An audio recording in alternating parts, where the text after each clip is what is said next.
There are some people after our last video that were saying they were very interested in seeing the layout of our charging system. So I'm just going to give you a quick overview of that. Hi, we're Matt and Christina. We live in an off-grid, eclectic hobbit house nestled into the mountains of Colorado. After waiting for our new Ford Transit Trail Edition van for over 8 months, we've decided to throw in the towel and buy a new 2022 four-wheel drive Mercedes Sprinter. After building out Clarity 1 and traveling for 3 years, we've missed van life, and we're excited to finish building out our new home on wheels and getting back on the road. So I'll start up here with the solar panel. This is a Bouge RV 400 watt 10 BB solar panel. And what I like about this is it's about a 36 volt panel. They say that this solar panel is about, I think it was 26% more efficient than the standard monocrystalline solar panel. But my main limiting factor here was the size of this roof, because it's so narrow, and I was limited by the space in between the skylight and the Maxx Air Fan. And you can see the reason the Maxx Air Fan is white is because the van we had ordered that for was nearly white. It was a very, very light gray, and so we were keeping everything light. Best laid plans. Because this panel is 36 volts, at 400 watts it has very low current draw, which is about 12 amps. So I went ahead and wired this up with 10 gauge wire anyway. But the good thing is I just have one set of 10 gauge wires going into my charge controller, and it kept the installation super simple, fit really well. I originally bought some 80/20, and I had to buy funky little connectors, you know, bolts that slide into the tracks and everything, and they came and they were just cheap Chinese, really poor quality stuff, and all these little parts, and I was like, oh, screw that, I'm not doing that. So I just used this 1.5 inch angle aluminum. I just bolted it through the holes on the side and drilled holes in the aluminum, used stainless steel bolts and nylock nuts, and it made it very simple installation and is really low profile. I wanted it to be as little wind resistance as possible, and with the 80/20 they would have had to sit underneath, and there would have been twice as much drag on there on the front and back as there is doing it this way. So it worked really well. And then the other thing is just bolting it to these towers made it a very, very simple installation.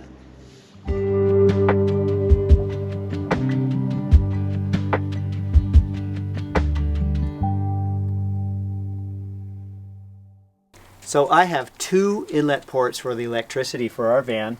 This one is just a standard 15 amp inlet port that you can plug an extension cord into. The one on the bottom is actually going to be a remote solar panel inlet, so that when we're parked under the new carport that I want to build, it will have solar panels on the top, and I want to be able to plug those in, because when we pull the van into the carport, the solar panels on the van are going to be shaded. The way I decided to do this to keep it watertight is to just use a 20 volt inlet receptacle that I will wire up with a 12 volt input to my charge controller, and then I will wire my solar panel wires that come down from the solar panels on the carport to a female plug that I can plug in right here. Before anybody who doesn't understand this uses my van, I need to make sure I put a nice big red caution tag here, DC only. So I've got 2 200 amp hour batteries wired in parallel, so I've got 400 amp hours of total charging capacity or storage capacity. And then the way I connected those to the terminal blocks is the output on this side of the battery. It doesn't matter whether I take the power from here or from here. So what I did is, because it was just easier, I brought the power through a switch and into the positive terminal here, and the negative comes out from here, goes through the battery monitor shunt and into the negative terminal. So the way I set this up is I've got my battery to battery charger, my solar charge controller, and my shore power charger here. The battery to battery charger has an input and an output breaker. The charge controller for the solar panels has 2 input breakers, so I can choose whether to use the panels on the roof, or I can also use the panels that I plug in from my carport when that's all set up. I can switch those off and use just one at a time. And then I have the output breaker as well that goes to charge the batteries.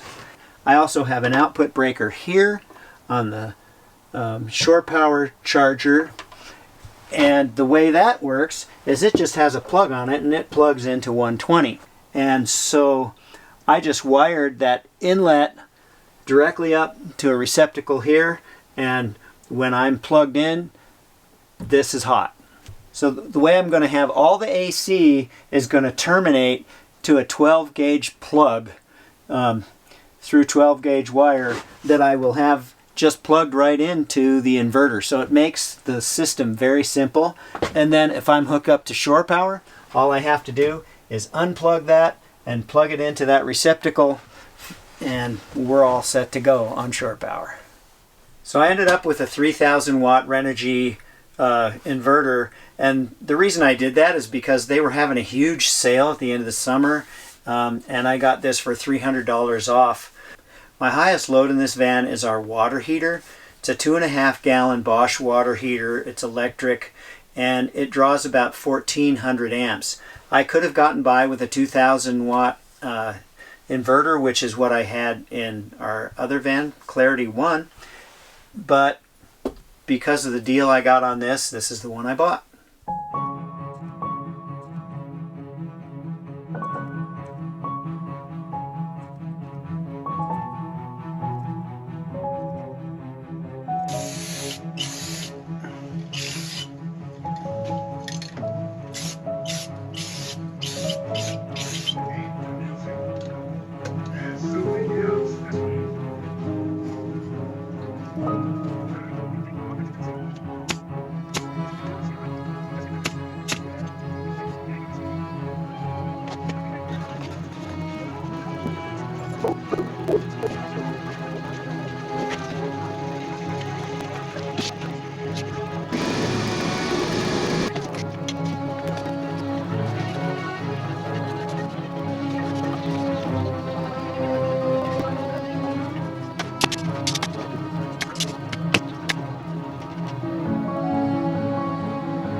So I am mounting this bracket just above the wheel well, and this is what the shelf's going to sit on.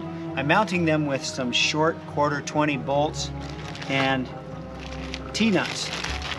And T-nuts look like this. These T-nuts are 1/4 and they have a 5/16 inch hole that they need to go into the wood, and they just go into the wood and lock in place so that you can bolt from the back side, and they suck up on the back side and are flush, so I can put them right up against the wall on the back of the van.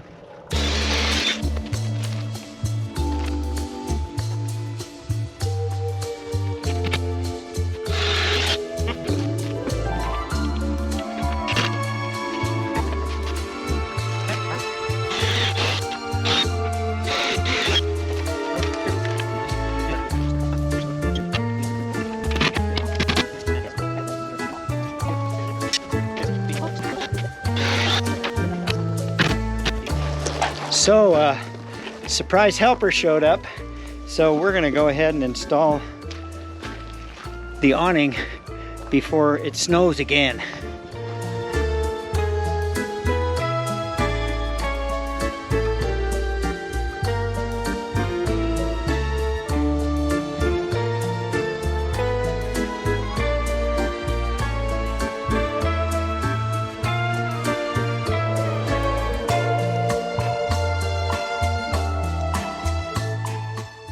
So now we're back to the shelf for the water tank, and I just put the shelf on, and I use the same connectors, only this is the underside, so that I've got a nice flush surface on the top.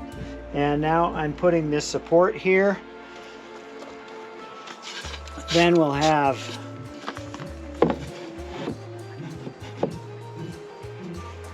a divider here and one at the end to support that, make that box square, and then I'll put a piece of plywood along the side there as well. So that's what we're doing.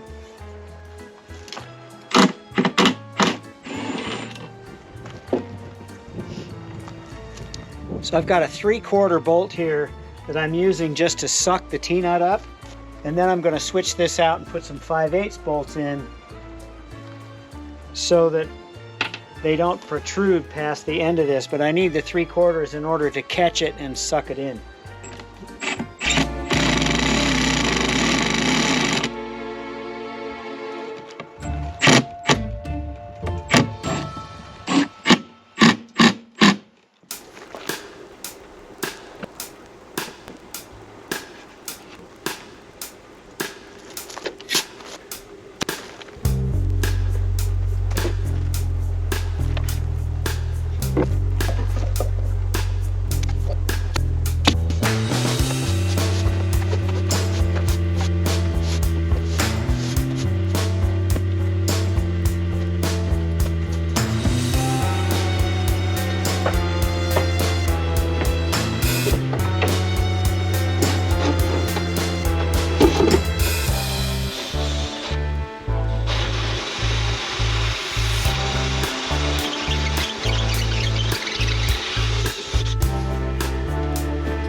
And there it is.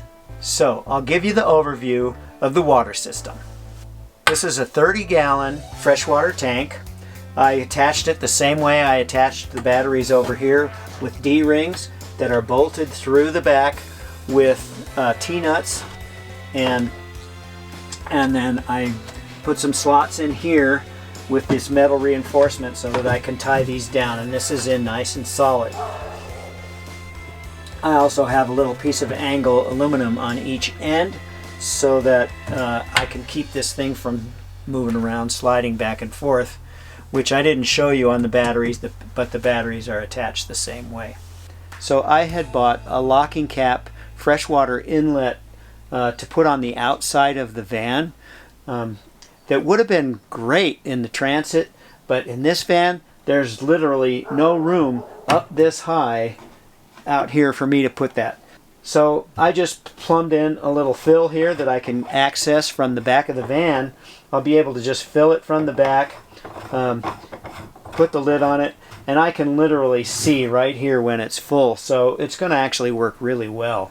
And then I also have a city water inlet that comes up through a connector on the outside of the van, through this valve, and goes in. This comes off of it, which will tie into my cold water line to the shower, and then it'll go in through there to the sink and to the hot water heater. And then I have a drain line as well. This drain line is right here, so I can drain the fresh water tank if I want to in the winter to winterize it. The output line from the freshwater tank goes up through here and over to the other side to the water pump. The water comes in through a filter, through the water pump, out from the water pump into our filter, out of the filter, and into here where it goes directly out to the shower.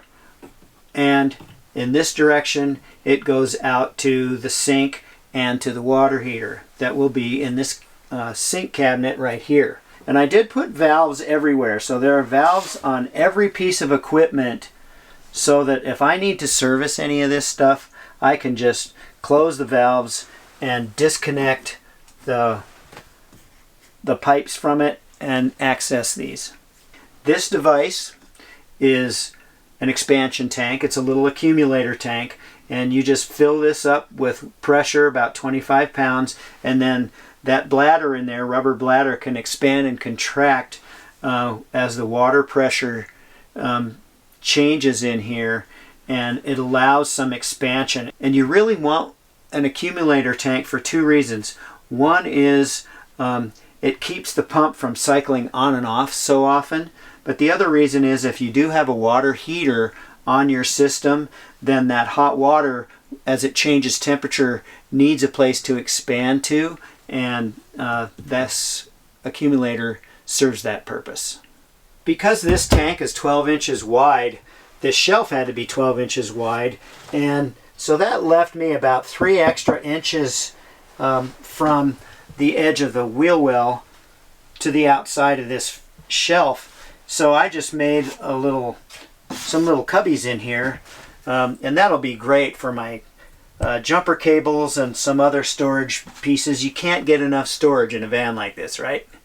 One thing about these water tanks is they really need to be vented, right? Because the level in the tanks raise and lower, and if you don't have a way to displace that air when it fills, as well as a place for the air to come in and take up the space, you're going to end up with a system that won't draw water, and in the case of the gray water tank, it'll build pressure as the water level fills in the tank, and then it won't drain.